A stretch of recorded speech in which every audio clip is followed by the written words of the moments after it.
Here's something nobody really talks about anymore. Modern dating has created a generation of emotionally exhausted people pretending they're emotionally detached. Everyone is connected, yet somehow nobody feels truly secure. Conversations feel repetitive. Attention feels temporary. People flirt all day online, but panic the moment emotions become real. And somewhere inside this chaos, avoidance became the most misunderstood people in relationships. The moment someone pulls away emotionally, people immediately label them cold, uncaring, emotionally unavailable, unable to commit, unable to love. But human behavior is rarely that simple, because sometimes the people who create the most emotional distance are actually the people feeling the most emotional pressure internally. That's the contradiction nobody sees. An avoidant can think about you constantly and still struggle to text back. They can crave closeness while simultaneously feeling trapped by it. They can care deeply and still disappear the moment emotions become too intense. Not because the feelings are fake, but because vulnerability activates something uncomfortable inside them. For many avoidants, emotional closeness doesn't just feel exciting. It feels exposing, like losing control, like depending too much, like giving someone access to parts of themselves they spent years protecting.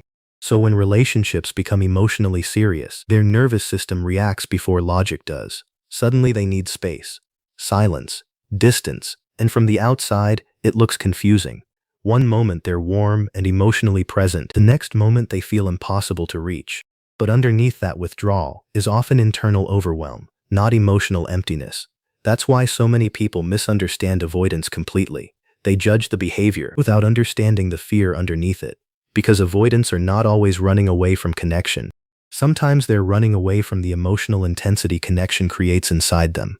And once you truly understand that, you stop seeing avoidants as cold-hearted people. You start seeing emotionally guarded humans trying to protect themselves in the only way they know how.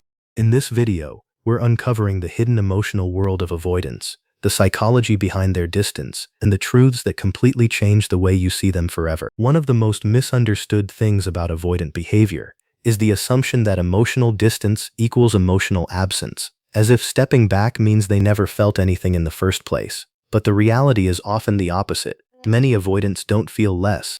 They feel more than they know how to handle. And that intensity is exactly what creates the internal shutdown. Because for them, emotions don't just exist in a soft, manageable way.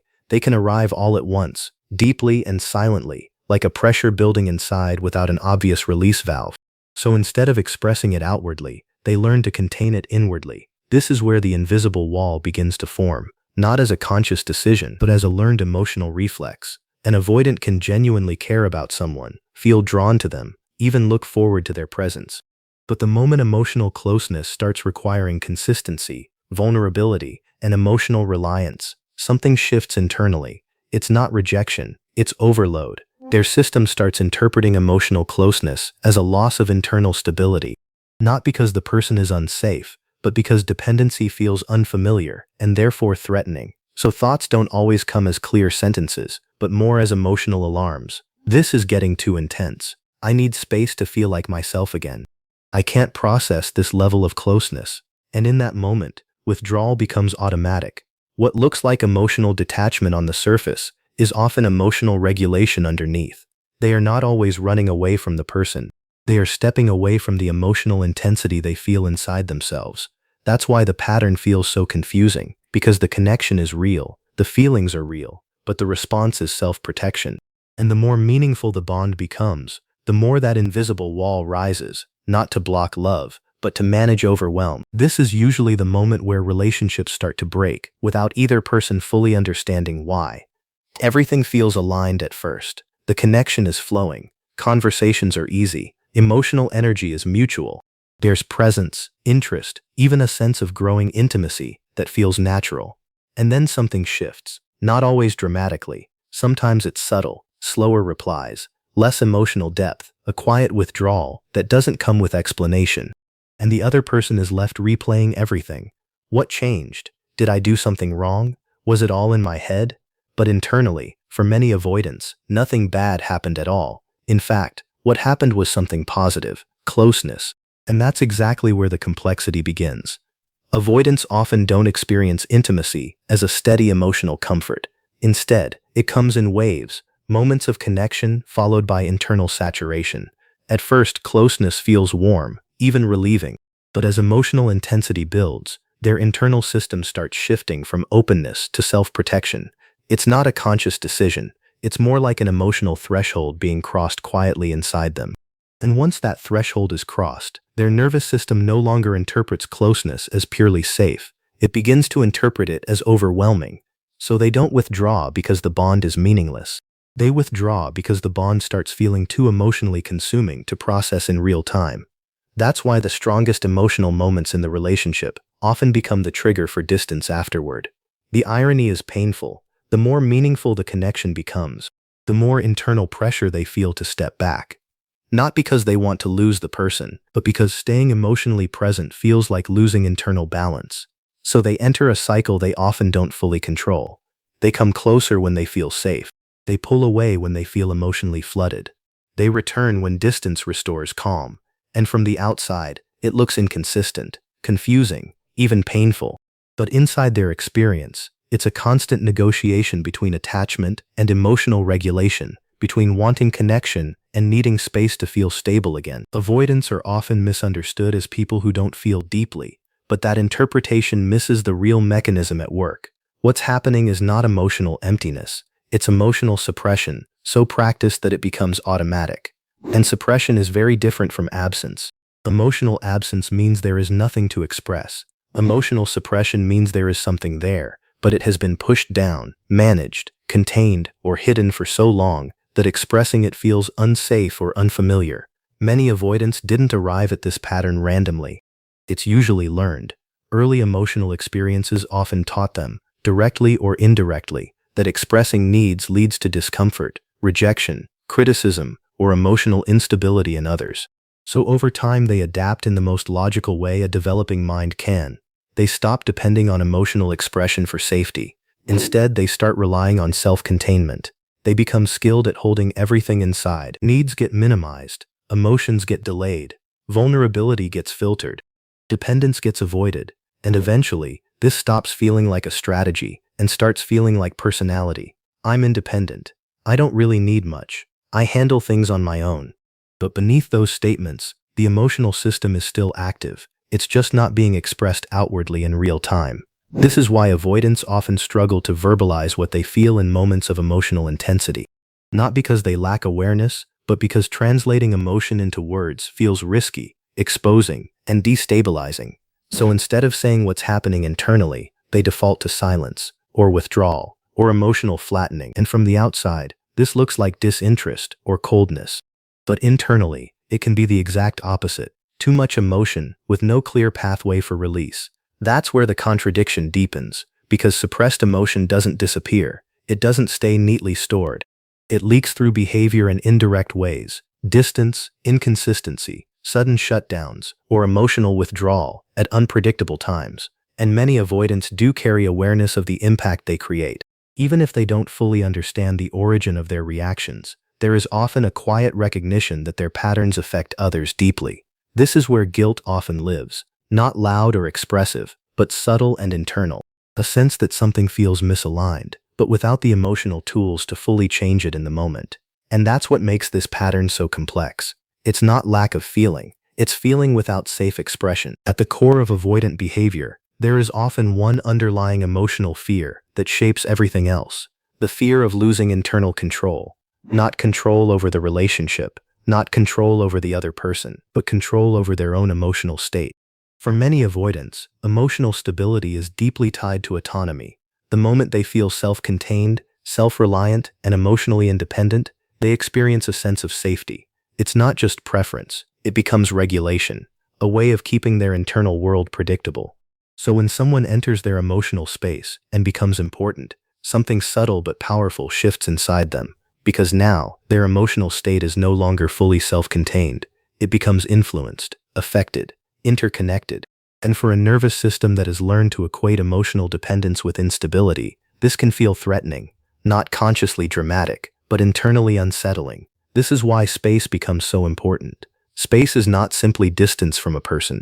It is often a return to emotional equilibrium, a way to reset, decompress, and regain a sense of internal ownership over their feelings. However, This is where misunderstanding begins. From the outside, space looks like rejection, silence looks like disinterest, withdrawal looks like emotional detachment, but internally, it can feel like regulation. The challenge is that avoidants rarely articulate this process. They don't always say, "I need space to feel balanced again." Instead, they simply step back, quietly, without explanation. And the lack of explanation creates emotional uncertainty in the partner. That uncertainty often triggers anxiety, leading to pursuit, more texts, more questions, more emotional requests for clarity or reassurance. But here's the paradox. The more emotionally pursued an avoidant feels, the more pressure builds internally, and pressure is exactly what disrupts their sense of control. So instead of moving closer, they instinctively do the opposite. They withdraw further, not out of cruelty, but out of emotional overload. This creates a painful cycle, where both people begin reacting to each other's nervous systems, rather than each other's intentions. One person moves closer out of fear of abandonment, the other moves away out of fear of emotional suffocation. And in the middle of this push-pull dynamic, genuine connection gets distorted. The tragedy is that both often care deeply, but care alone isn't enough when emotional regulation strategies are completely different. There is a part of avoidant psychology that rarely gets acknowledged in everyday conversations about relationships, and it changes the entire narrative when you finally see it clearly. Many avoidants are far more emotionally aware and caring internally than their behavior suggests on the surface. But the key difference is expression, not feeling. They often notice the smallest emotional details that others miss. A shift in tone, a change in energy, a subtle distance in communication. They register these things deeply, even if they don't always respond in emotionally expressive ways. And because their emotional language is quieter, more internal, and less verbally expressive, people often misread that silence as indifference. But internally, their emotional world can be very active. Sometimes they show care in ways that don't look traditionally emotional. They remember things you said weeks ago. They offer help in practical ways instead of emotional words. They stay mentally connected even when physically or emotionally distant.